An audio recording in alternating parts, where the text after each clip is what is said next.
Hi hello ನಮಸ್ತೆ friends, welcome back to Shashi Malenadu channel. ಎಲ್ಲರೂ ಹೇಗಿದ್ದೀರಾ? ಎಲ್ಲರೂ ಚೆನ್ನಾಗಿದ್ದೀರಾ ಅಂತ ಭಾವಿಸ್ತಾ ನಾನಿವತ್ತೊಂದು ಸ್ಪೆಷಲ್ ರೆಸಿಪಿಯೊಂದಿಗೆ ನಿಮ್ಮ ಮುಂದೆ ಬಂದಿದ್ದೀನಿ ಫ್ರೆಂಡ್ಸ್. ಮರದಲ್ಲಿ ಸಿಗುವಂಥ ಅಣಬೆ ಮಶ್ರೂಮ್, ಇದರ ಒಂದು ರೆಸಿಪಿ ಪಲ್ಯ ನಾನು ತೋರಿಸ್ತಾ ಇದ್ದೇನೆ ನಿಮಗೆ. ಬಸರಿ ಮರ ಅಥವಾ ಗೋಳಿ ಮರ, ನೇರಳೆ ಮರದಲ್ಲಿ, ಹಲಸಿನ ಮರದಲ್ಲೆಲ್ಲ ಈ ಥರ ಅಣಬೆ ಆಗುತ್ತೆ ನಮ್ಮ ಮಲೆನಾಡಲ್ಲಿ.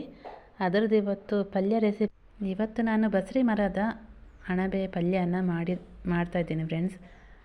ಅಣಬೆನ ತೊಗೊಂಡ್ಬಿಟ್ಟು ಚೆನ್ನಾಗಿ ಕ್ಲೀನ್ ನೀರಲ್ಲಿ ಸ್ವಲ್ಪ ನೀರಿಗೆ ಉಪ್ಪು ಹಾಕ್ಬಿಟ್ಟು ಚೆನ್ನಾಗಿ ಕ್ಲೀನ್ ಮಾಡಿ ತೊಳೆದಿಟ್ಕೊಂಡಿದ್ದೀನಿ ಅಣಬೆನ. ಮಾಮೂಲಿ ಪೇಟೆಯಲ್ಲಿ ಸಿಗುವಂಥ ಮಶ್ರೂಮ್ ಥರ ಇರೋದಿಲ್ಲ, ಚೇಂಜಸ್ ಇದೆ ನೋಡಿ ಹೇಗಿದೆ ಅಂತ ನೀವೇ ನೋಡಿ ಫ್ರೆಂಡ್ಸ್. ಈಗ ಅದು ಪಲ್ಯಕ್ಕೆ ಟೊಮೊಟೊ, ಒಂದು ದೊಡ್ಡ ಟೊಮೊಟೊ, ಈರುಳ್ಳಿನ ತಗೊಂಡಿದ್ದೀನಿ. ಮೊದಲು ಬಾಣಲಿಗೆ ತೆಂಗಿನೆಣ್ಣೆ ನಾನು ತಗೊಂಡಿದ್ದೀನಿ, ಕೊಬ್ಬರಿ ಎಣ್ಣೆನ. ರಿಫೈಂಡ್ ಆಯಿಲ್ ಸಹ ತಗೋಬೋದು. ಸಾಸಿವೆ, ಒಣಮೆಣಸು, ಬೆಳ್ಳುಳ್ಳಿನ ಒಗ್ಗರಣೆಗೆ. ಬೆಳ್ಳುಳ್ಳಿ ಸ್ವಲ್ಪ ಬಾಡಿದ ಮೇಲೆ ಈರುಳ್ಳಿ ಸೇರಿಸ್ಕೊಳ್ಳಿ. ಈರುಳ್ಳಿ ಸ್ವಲ್ಪ ಫ್ರೈ ಆದಮೇಲೆ ಟೊಮೊಟೊ ಆ್ಯಡ್ ಮಾಡ್ಕೊಳ್ಳೋಣ. ನಾನೊಂದು ದೊಡ್ಡ ಗಾತ್ರದ ಟೊಮೊಟೊ ತೊಗೊಂಡಿದ್ದೀನಿ.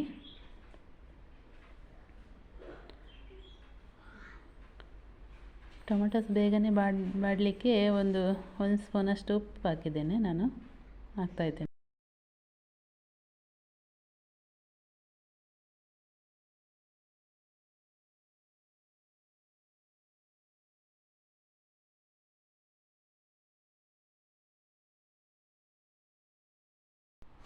ಈ ಪಲ್ಯಕ್ಕೆ ಕಾಳು ಮೆಣಸಿನ ಪೌಡರು ಒಂದು ಅರ್ಧ ಟೀ ಸ್ಪೂನಷ್ಟು ನಾನು ಅಂದಾಜಿಗೆ ಹಾಕ್ತಾಯಿದ್ದೇನೆ ಫ್ರೆಂಡ್ಸ್. ಆಮೇಲೆ ಅಚ್ಚ ಖಾರದ ಪುಡಿ, ನಾನು ಅರುಣ ಅವರ A1 ಖಾರದ ಪುಡಿಯನ್ನು ತಗೊಂಡಿದ್ದೀನಿ. ಇದು ನೋಡಿ ಫ್ರೆಂಡ್ಸ್, ಕಾಳು ಮೆಣಸು ಪೌಡರ್ ಒಂದು ಅರ್ಧ ಟೀ ಸ್ಪೂನಷ್ಟು ಹಾಕ್ತಾಯಿದ್ದೀನಿ. ಅಂದರೆ ಅಣಬೆ ಸ್ವಲ್ಪ ಗ್ಯಾಸ್ಟ್ರಿಕ್ ಇರುತ್ತೆ, ಅದಕ್ಕೆ ಕಾಳು ಮೆಣಸು ಪೌಡರ್ ತೊಗೊಂಡಿದ್ದೀನಿ ನಾನು. ಅರುಣ ಅವರ ರೆಡ್ ಚಿಲ್ಲಿ ಪೌಡರ್ ಹಾಕಿಬಿಟ್ಟು ಸ್ವಲ್ಪ ಮಿಕ್ಸ್ ಮಾಡಿಬಿಟ್ಟು ಆಮೇಲೆ ಸ್ವಚ್ಛಗೊಳಿಸಿದಂಥ ಅಣಬೆಯನ್ನು ಸೇರಿಸ್ಕೊಂಡಿದ್ದೇನೆ ಫ್ರೆಂಡ್ಸ್. ಅರಿಶಿನ ಸ್ವಲ್ಪ ಹಾಕ್ಕೋಬೇಕು. ಆಮೇಲೆ ಅಣಬೆಯನ್ನು ಸೇರಿಸ್ಕೊಂಡು ಚೆನ್ನಾಗಿ ಮಿಕ್ಸ್ ಮಾಡ್ತಾಯಿದ್ದೇನೆ. ನೀರೇನು ಯೂಸ್ ಮಾಡ್ತಿಲ್ಲ, ಅಣಬೆಲ್ಲ ಸ್ವಲ್ಪ ನೀರು ಬಿಡುತ್ತೆ. ಚೆನ್ನಾಗಿ ಮಿಕ್ಸ್ ಮಾಡಿ ಅಂದಾಜಿಗೆ ರುಚಿಗೆ ತಕ್ಕಷ್ಟು ಉಪ್ಪು ಹಾಕಿ, ನಾನು ಮೊದಲಿಗೆ 1 ಸ್ಪೂನ್ ಉಪ್ಪು ಹಾಕಿದ್ದೆ, ಈಗ 1 ಸ್ಪೂನ್ ಉಪ್ಪು ಹಾಕ್ತಾಯಿದ್ದೇನೆ.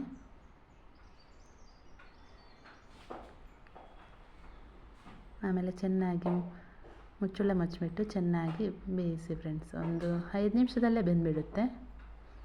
ನೀರು ಅದರಲ್ಲೇ ಬಿಡುತ್ತೆ, ನೀರು ಹಾಕಿಕೊಳ್ಳುವ ಅವಶ್ಯಕತೆ ಇರೋದಿಲ್ಲ. ನಾನು ಈಗ ಮರದಿಂದ ಸಿಗುವ ಅಣಬೆಯನ್ನು ಮಾಡಿ ತೋರಿಸ್ತೀನಿ. ಇದೇ ರೀತಿ ನೀವು ಪೇಟೆಯಲ್ಲಿ ಸಿಗುವ ಮಶ್ರೂಮ್ ಸಹ ಮಾಡ್ಕೋಬೋದು. ಸಿಂಪಲ್ ಆ್ಯಂಡ್ ಈಸಿ ರೆಸಿಪಿ ನೋಡಿ ಫ್ರೆಂಡ್ಸ್, ನನ್ನ ಮಶ್ರೂಮ್ ರೆಸಿಪಿ. ನೀವು ಸಹ ಟ್ರೈ ಮಾಡಿ.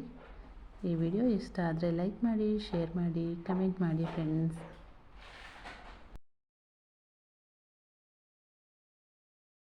ಫಸ್ಟ್ ಟೈಮ್ ನನ್ನ ವಿಡಿಯೋ ನೋಡ್ತಾ ಇದ್ದರೆ ಪ್ಲೀಸ್ ಸಬ್ಸ್ಕ್ರೈಬ್ ಮಾಡಿ ಫ್ರೆಂಡ್ಸ್. ಈ ವಿಡಿಯೋ ಹೇಗಾಗಿದೆ ಕಮೆಂಟ್ ಮಾಡಿ. ಈ ವಿಡಿಯೋ ನೋಡಿದ್ದಕ್ಕೆ ಧನ್ಯವಾದಗಳು. ಬಾಯ್.